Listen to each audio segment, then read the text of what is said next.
তাকে ছেড়ে দাও, তাকে ছেড়ে দাও। হ্যাঁ, ঠিকই শুনছো, তাকে ছেড়ে দাও।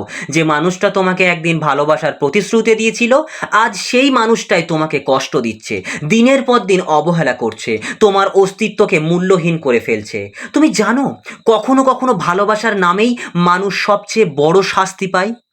আর সেই শাস্তিটা থামানো যায় না অন্যকে কাঁদিয়ে, কষ্ট দিয়ে বা প্রতিশোধ নিয়ে। সেই শাস্তিটা থামানো যায় নিজেকে বদলে দিয়ে। হ্যাঁ, শাস্তিটা থামানো যায় নিজেকে বদলে দিয়ে। এই ভিডিওর কথাগুলো তুমি যদি মন দিয়ে শোনো, বুঝে নাও আর নিজের জীবনে প্রয়োগ করো, তাহলে যাকে হারিয়েছো তার জন্য আর চোখের জল পড়বে না। তার জন্য আর চোখের জল পড়বে না, বরং সে একদিন নিজের চোখের জল লুকাতে বাধ্য হবে তোমার সাফল্য, তোমার পরিবর্তন, তোমার হাসি দেখে। আজ আমি তোমাকে বলবো, তাকে ছেড়ে দাও আর নিজের জন্য এই 5টি কাজ শুরু করো। এই 5টি কাজ তোমার জীবনই বদলে দেবে। যে আজ তোমার প্রতি অবহেলা দেখাচ্ছে, যে আজ তোমার প্রতি অবহেলা দেখাচ্ছে, সে কাল তোমার এই সাফল্য দেখে ভেতরে ভেতরে পুড়বে, আফসোস করবে, ভাববে এমন মানুষটাকে আমি কেন হারালাম, কেন হারালাম। তার জীবনের সবচেয়ে বড় ভুল হয়ে যাবে। তা প্রথম কাজ, নিজের মানসিক শান্তিকে প্রথম অগ্রাধিকার দাও। তুমি জানো, মানুষ সব সব হারাতে পারে, কিন্তু মানসিক শান্তি হারালে সে ভেঙে যায়। মানুষ সব হারাতে পারে, কিন্তু মানসিক শান্তি হারালে সে ভেঙে যায়। যে সম্পর্ক তোমার মনে অশান্তি, অবহেলা, অপমান এনে দেয়, সেটা ভালোবাসা নয়, সেটা মানসিক নির্যাতন। তুমি ভাবছো হয়তো তাকে ছেড়ে দিলে একা হয়ে যাবে, কিন্তু বাস্তবটা হলো তুমি এখনো একা নও, তুমি এখনো একা নও, তুমি মুক্ত। কারণ এখন তোমার সামনে আছে একটা নতুন সুযোগ, নিজের ভিতরের মানুষটাকে গড়ে তোলার সুযোগ। তাই মনোবিজ্ঞানীরা বলেন, মানুষ যত বেশি অন্যের জন্য বাঁচে, তত বেশি নিজের অস্তিত্ব হারিয়ে ফেলে। তুমি এতদিন তার ভালো লাগার জন্য নিজেকে বদলাচ্ছিলে, এখন থেকে বদলাবে নিজের ভালো লাগার জন্য।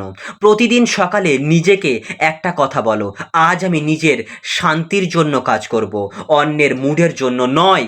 যে মানুষ নিজেকে সম্মান করতে শেখে, তার প্রতি পৃথিবীও সম্মান দেখায়। তুমি শান্ত হলে, আত্মবিশ্বাসী হলে, তখনই তোমার জীবন তোমার মতো করে চলতে শুরু করবে। হ্যাঁ, তুমি শান্ত হলে, আত্মবিশ্বাসী হলে, তখনই তোমার জীবন তোমার মতো করে চলতে শুরু করবে।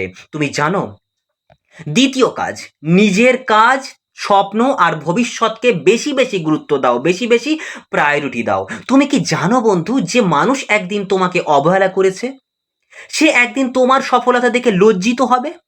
তুমি যদি সত্যিই তার ভুল প্রমাণ করতে চাও, তাকে ভুল প্রমাণ করতে চাও, তাকে যদি সত্যি সত্যি শাস্তি দিতে চাও, আফসোস করাতে চাও, তাহলে প্রতিশোধ নিতে চাও, তাহলে তাকে কাজ দিয়ে দেখাও, কাজ দিয়ে দেখাও। ফেসবুক বা গল্পের প্রেমে নয়, বাস্তব জীবনে এখন তোমার জবাব দিতে হবে উপলব্ধি দিয়ে, অনুভূতি দিয়ে। তুমি যত বেশি ব্যস্ত হবে নিজের কাজ নিয়ে, তত কম সময় পাবে কষ্ট পাওয়ার জন্য। তুমি ভাবো, যদি সে তোমার জীবনে না আসতো, তাহলে তুমি আজ কোথায় থাকতে? কোথায় থাকতে তুমি? ঠিক সেই জায়গায় পৌঁছাতে হবে এখন, আর নয়। তার স্মৃতি নিয়ে বসে থাকার সময় আর নেই, অনেকটা সময় পার হয়ে গেছে। তুমি ভালো করে ভাবো, যদি সে তোমার জীবনে না আসতো, তাহলে তুমি আজ কোথায় থাকতে? ঠিক সেই জায়গাতেই তোমাকে পৌঁছাতে হবে এখন, আর নয়। তার স্মৃতি নিয়ে বসে থাকার সময় একদম নেই। যে ব্যক্তি একদিন তোমাকে তুচ্ছ ভাবছে, সে যেন একদিন নিজের মনের ভেতরে লজ্জা পায় তোমার সাফল্যের সামনে দাঁড়িয়ে। আর এটাই হবে তোমার নীরব প্রতিশোধ, নীরব প্রতিশোধ। তৃতীয় কাজ, নিজের শারীরিক ও মানসিক গঠনের দিকে মন দাও। তুমি জানো কি, কষ্ট মানুষের চেহারায় ছাপ ফেলে দেয়? কষ্ট মানুষের চেহারায় ছাপ ফেলে। তুমি যখন কাঁদো, ভেতরে ভেতরে ভেঙে পড়ো, তখন শুধু মন নয়, শরীরও দুর্বল হয়ে যায়। কিন্তু তুমি যখন নিজের যত্ন নিতে শুরু করবে, শরীর, ঘুম, খাওয়া দাওয়া, পোশাক পরিচ্ছদ, চুল, সব কিছুর যত্ন নেবে, তখন তোমার আত্মবিশ্বাস নিজের থেকেই ফিরে আসবে। প্রাচীনকালের ভালোবাসার গভীরতা ছিল ত্যাগে, আজকের যুগে ভালোবাসার গভীরতা দেখা যায় নিজেকে হারিয়ে ফেলার মধ্যে। হ্যাঁ, আর তাই এখন তোমাকে শিখতে হবে, ভালোবাসা মানে কাউকে ধরে রাখা নয়, নিজের ভেতর নিজেকে খুঁজে পাওয়া। মনোবিজ্ঞান কি বলছে সম্পর্কে? যখন কেউ নিজেকে শারীরিকভাবে ভালো রাখে, তখন তার মস্তিষ্কে ডোপামিন হরমোন বাড়তে থাকে, এবং যা তাকে সুখী রাখে। অর্থাৎ তুমি যত নিজের যত্ন নেবে, ততই তুমি কষ্ট থেকে মুক্তি পাবে। তাকে নয়, এখন নিজের শরীর আর মনে বিনিয়োগ করো। এটাই হবে তোমার পরবর্তী যাত্রার জ্বালানি। চতুর্থ কাজ, তোমার চারপাশের মানুষ ঠিক করো।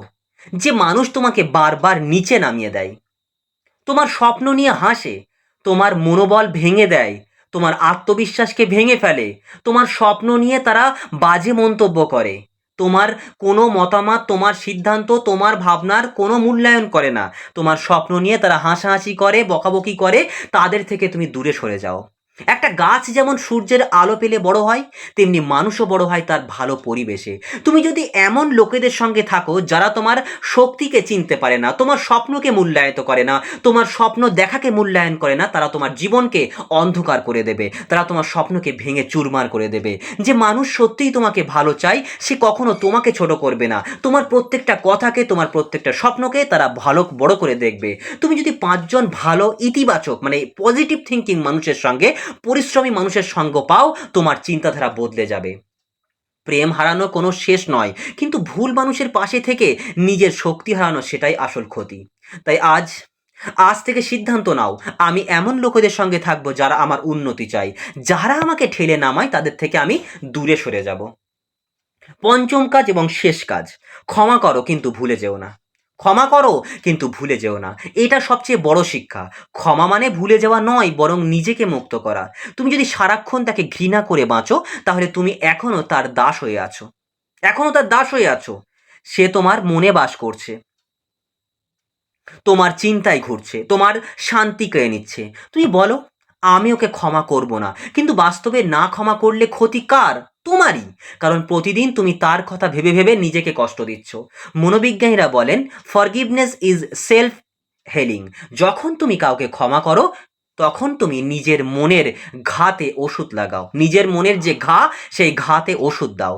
ভুলে যাওয়ার দরকার নেই, একদম ভুলে যাওয়ার দরকার নেই, কারণ সেই ভুল তোমাকে শিক্ষা দিয়েছে। তাকে ছেড়ে দাও, কিন্তু সেই অভিজ্ঞতাকে ব্যবহার করো নিজের জীবনের রোড ম্যাপে। তুমি তখনই জিতবে যখন তাকে ভুলে নিজের সুখে বাঁচতে পারবে। তাই পরিশেষে একটা কথাই বলি বন্ধু, তাকে ছেড়ে দাও কিন্তু নিজেকে হারিয়ে ফেলো না। যে মানুষ একদিন তোমার চোখের জল দেখেও নীরব ছিল, সে যেন একদিন তোমার হাসি দেখে স্তম্ভ হয়ে যায়, স্তব্ধ হয়ে যায়। তুমি এখন যে কষ্টে আছো, এই কষ্টটাই তোমার বড় শক্তি হবে। তুমি যে আগুনে পুড়ছো, সেই আগুন একদিন তোমার আলো হয়ে জ্বলবে। মনে রেখো বন্ধু, তুমি হারাওনি, তুমি মুক্ত হয়েছো। আর মুক্ত মানুষকেই কেউ আটকাতে পারে না। তাকে ভুলে যাওয়া কঠিন কিন্তু অসম্ভব নয়, কারণ এখন তোমার সময় এসেছে নিজের জন্য বাঁচার, নিজের সেরা রূপে পৌঁছানোর, আর এমনভাবে জ্বলে ওঠার যেন যে তোমাকে একদিন হারিয়েছিল সে আজ নিজের ছায়ার মতো তোমার পেছনে হাঁটতে চায়। তাকে ছেড়ে দাও আর নিজের জন্য এই 5টা কাজ শুরু করো, তাহলে তুমি দেখবে প্রতিশোধের প্রয়োজনই আর থাকবে না, কারণ তোমার সাফল্যই হবে তোমার সবচেয়ে বড় জবাব, তোমার বড় রিভেঞ্জ। সো আজকের এই ভিডিওটি তোমাদের কেমন লাগলো? ভিডিও সম্পর্কে যেমন তোমরা যদি একমত হয়ে থাকো অবশ্যই কমেন্টে লিখো, আর ভিডিও সম্পর্কে তোমাদের আলাদা মতামত অবশ্যই কমেন্টে জানিও। সো নিজেকে বদলাতে হবে, তাকে ছেড়ে দিতে হবে। যে মানুষটা আমাদের কষ্ট দেয়, যন্ত্রণা দেয়, তাকে জীবন থেকে যত দ্রুত সম্ভব ত্যাগ করাটাই আমাদের উচিত, কারণ সেই মানুষটা যত জীবনে থাকবে তত আমাদের সময় নষ্ট হবে। সো নিজেরাও আমরা জানি সবাই, তবুও আমি বিষয়টাকে আরও স্পষ্টভাবে স্টেপ বাই স্টেপ তোমাদের সামনে তুলে ধরলাম। তোমরা বিষয়টাকে আরও গভীরভাবে উপলব্ধি করতে পারবে এবং নিজের জীবনের সিদ্ধান্ত তোমার নিজেকেই নিতে হবে। সো নিজের জীবনকে কখনো মানসিক অশান্তিতে রাখবে না। যখন দেখছো প্রতিনিয়ত মানসিক যন্ত্রণা তোমাকে কুরে কুরে খাচ্ছে, সেই মানুষটার জন্য তুমি মানসিকভাবে দুর্বল হয়ে পড়ছো, শান্তি চলে যাচ্ছে, তখন তোমাকে বেশি দিন অপেক্ষা করলে হবে না। তুমি যদি এই বিষয়টা হতে পারে সম্পর্কের মধ্যে মানসিক অশান্তি আসবে, ঝগড়া ভুল বোঝাবুঝি আসে, সেটা কিছুদিনের জন্য, তার মানে দিনের পর দিন, মাসের পর মাস এমনটা চলতে পারলে, এমনটা চলতে পারে না। এমনটা চললে তোমাকে দ্রুত সেই সম্পর্ক থেকে বেরিয়ে আসতে হবে এবং তোমার নিজেকে বদলাতে হবে। আর এই যে 5টা কাজ বললাম, এই 5টা কাজ দ্রুত শুরু করতে হবে, এবং শুরু করলে তুমি এর ফল অবশ্যই কিন্তু জীবনে উপলব্ধি করতে পারবে। আমার প্রত্যেকটা কথা অত্যন্ত যুক্তিসম্মত, বাস্তবসম্মত। সো বিষয়গুলোকে তোমরা অবশ্যই সেই অগ্রাধিকার দেবে। সো আজকে তাহলে এই পর্যন্ত থাকছে, পরবর্তী দিনে অন্য কোনো ভিডিও দিয়ে তোমাদের সঙ্গে দেখা হবে। ততক্ষণে নিজেদেরকে ভালো রেখো এবং পরিশেষে নিজেকে ভালোবেসো।